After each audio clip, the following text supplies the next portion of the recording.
எதுக்குமா இவ்வளோ கொண்டக்கடல சுண்டல் பண்ண போறியா நம்ம? இல்லைம்மா, வடை சுட போகிறேம்மா. வடைன்னு சொன்னேன் இல்லைம்மா, நான் எப்படி செய்கிறேன்னு பாருமா. நீ நைட்டு ஊற வச்சது இல்லைம்மா, காலையில் ஒரு 15 நிமிஷம் வேக வச்சேன் குக்கரில்.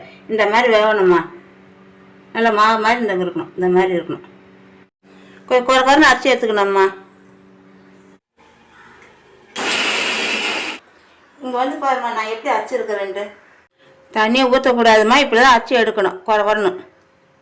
ஒரு கப்பு கடல மாவுமா, ஒரு கப்பு பச்சரிசி மாவு, காற்று ஒரு 3 டீஸ்பூன் மிளகாத்தூள் போடலாமா.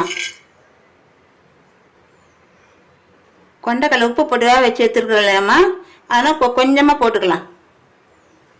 3 வெங்காயம் அரிஞ்சு வச்சுக்கிறோம்மா, இதில் சேர்த்துக்கலாமா. பூண்டு கொஞ்சம் தட்டி போடணுமா.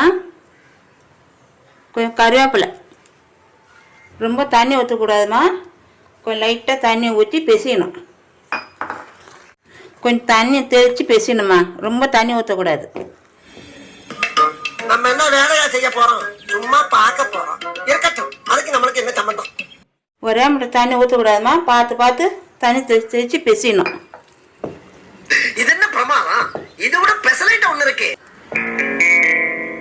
ஏய், என்னை வச்சு ஒன்னும் காமெடி கிமெடி பண்ணலையே. இந்த மதமாக பிசைஞ்சு எடுக்கணும். பதமாக பார் தட்டுறதுக்கு. ஜோரா ஒரு கை தட்டுங்க. அதெல்லாம் தட்ட முடியாது.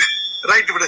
அதுக்கு என்னங்கிறப்ப அட கொஞ்சம் சும்மா இருயா, மனப்பாடம் பண்ணி ஓட்டிக்கிட்டு இருக்கேன். இன்னும் காஞ்சிச்சமா, இப்போ பாட போடலாம்.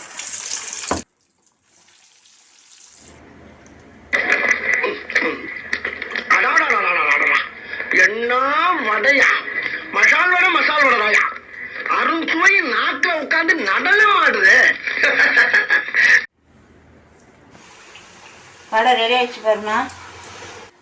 வடை எப்படி வந்துருக்கு பாருமா.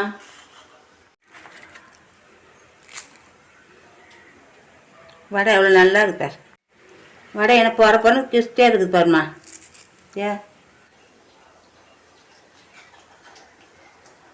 வடை போகிறப்பருங்க பாருமா. நீங்களும் செஞ்சு பாருமா, நான் சூப்பராக இருக்குது.